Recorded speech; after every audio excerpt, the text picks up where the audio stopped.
बहुत ही मजेदार दुनिया है कंपनी अकाउंट्स। एडवांटेज पे हो आप लोग, क्योंकि आप एनालिसिस ऑफ फाइनेंशियल स्टेटमेंट्स कर चुके हो। Slight advantage. Company accounts. Company accounts में हम क्या सीखेंगे? कंपनी अकाउंट्स में हम ये नहीं सीखेंगे कि कंपनी के अकाउंट्स कैसे बन रहे हैं, कंपनी की फाइनेंशियल स्टेटमेंट्स कैसे बन रही हैं, statement of profit and loss कैसे बन रहा है, बैलेंस शीट कैसे बन रही है। नहीं, वो नहीं है कंटेंट। वो तो एनालिसिस ऑफ फाइनेंशियल स्टेटमेंट्स में चैप्टर 1 में ही बता दिया था कि format of statement of profit and loss क्या होता है, फॉर्मेट ऑफ बैलेंस शीट क्या होता है। यहाँ पे बड़ी स्पेसिफिक रिक्वायरमेंट है। तो कंपनी अकाउंट दो पार्ट्स में डिवाइडेड है।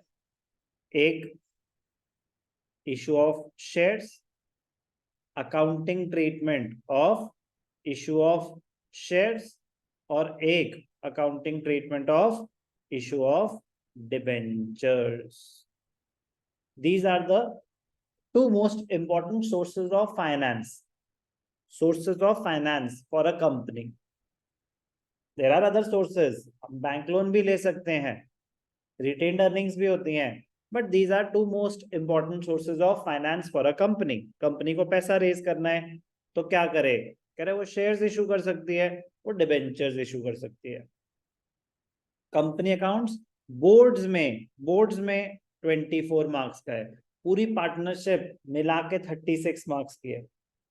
पूरा कंपनी अकाउंट 2 चैप्टर्स हैं कंपनी अकाउंट में, 24 मार्क्स। इंटरनल वेटेज उन्होंने कोई प्रिस्क्राइब नहीं कर रखी, बट ट्रेंड देखा जाए तो 12 to 12 क्या मतलब 14 to 15 मार्क्स शेयर्स रहता है। कितने बचे? 9 to 10 मार्क्स डिबेंचर्स रहता है। एफर्ट वाइज शेयर्स अगर 10 तो डिबेंचर्स 3, इतना फर्क। तो मतलब डिबेंचर्स एक बहुत मतलब स्कोरिंग चैप्टर है। टच नहीं करेंगे जब तक शेयर्स नहीं हो जाता कि सर दोस्त मतलब वो भी तो बहुत वेटेज है। टच नहीं करेंगे जब तक शेयर्स नहीं हो जाता। शेयर्स करने के बाद है वो रेटिंग कि अगर 10 है तो वो 3 है, क्योंकि आप बहुत सारी चीजें ऑलरेडी सीख चुके होंगे। बट दो अलग चैप्टर्स हैं। Coming back to the main point, company accounts में हम सिर्फ और सिर्फ क्या सीख रहे हैं? Accounting treatment of issue of shares, कि जब शेयर्स इशू होते हैं तो उससे रिलेटेड अकाउंटिंग ट्रीटमेंट क्या होगी। पूरी कंपनी के फाइनेंशियल स्टेटमेंट्स नहीं बना रहे, बहुत स्पेसिफिक रिक्वायरमेंट है। जब शेयर्स इशू हो रहे हैं तो उसकी अकाउंटिंग ट्रीटमेंट क्या होगी, जब डिबेंचर्स इशू हो रहे हैं तो उसकी अकाउंटिंग ट्रीटमेंट क्या होगी। अकाउंटिंग ट्रीटमेंट पे जाने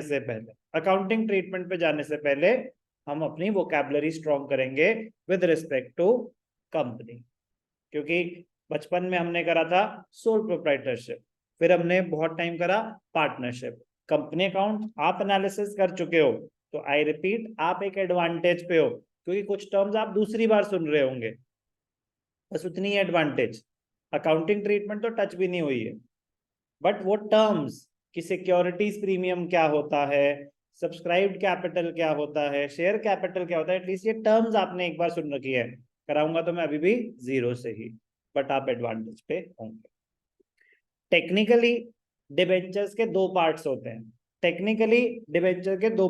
हैं, एक इशू ऑफ डिबेंचर्स और एक रिडेम्पशन ऑफ डिबेंचर्स। टेक्निकली दो पार्ट्स होते हैं। Shares are irredeemable. Exception है redeemable preference shares, but normal scenario में shares are irredeemable. तो शेयर सिर्फ इशू ऑफ शेयर्स है। डिबेंचर्स इशू भी होते हैं and they are like borrowings. एक टेन्योर, एक टर्म के लिए आपने लोन बोरो करा है, 3 years, 5 years, 10 years, तो डिबेंचर्स आर रिडीमेबल। तो during the life of the debenture issue होते हैं और फिर रिडीम होते हैं। रिडेम्पशन मतलब रीपेमेंट। तो रिडेम्पशन का मतलब क्या होगा? रीपेमेंट। कि आपने जो डिबेंचर्स इशू करके पैसा रेज किया था, एक तरह से लोन लिया था, वो आप वापस कर रहे हैं। रिडेम्पशन ऑफ डिबेंचर्स हमारे कोर्स में नहीं है। एग्जिस्ट करती है वो चीज, सीबीएसई के बोर्ड एग्जाम के कोर्स में नहीं है, सीयूईटी में आ सकती, सीयूईटी में इससे रिलेटेड चीजें आ सकती है, हमारे बोर्ड के कोर्स में रिडेम्पशन ऑफ डिबेंचर्स नहीं। अब हम शुरू करेंगे। पहला फोकस किस पे रहेगा हमारा? इशू ऑफ शेयर्स पे। पहला फोकस हमारा इशू ऑफ शेयर्स पे रहेगा। इशू ऑफ शेयर्स कम से कम 1 महीना चलेगा, कम से कम 1 महीना चलेगा। बट मैं ये बता रहा हूँ कि अगर आपने अच्छे से करा फिर दोबारा नहीं करना पड़ेगा, दोबारा नहीं करना पड़ेगा। अरे 15 नंबर का एक चैप्टर है, कैश फ्लो स्टेटमेंट बोर्ड में 8 नंबर की है, तो डबल वेटेज रखता है ये, डबल वेटेज रखता है ये। पार्टनरशिप, एडमिशन और रिटायरमेंट और डेथ मिला के 15 नंबर का है अप्रोक्सीमेटली। बट समझ रहे हो इंपॉर्टेंस बता रहा हूं मैं आपको। तो बट अगी तो मतलब आप भूल जाओ कि पार्टनरशिप एग्जिस्ट करता है, डिलीट।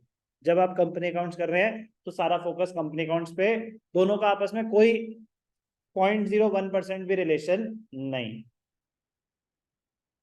तो ध्यान देंगे कंपनी अकाउंट्स पे।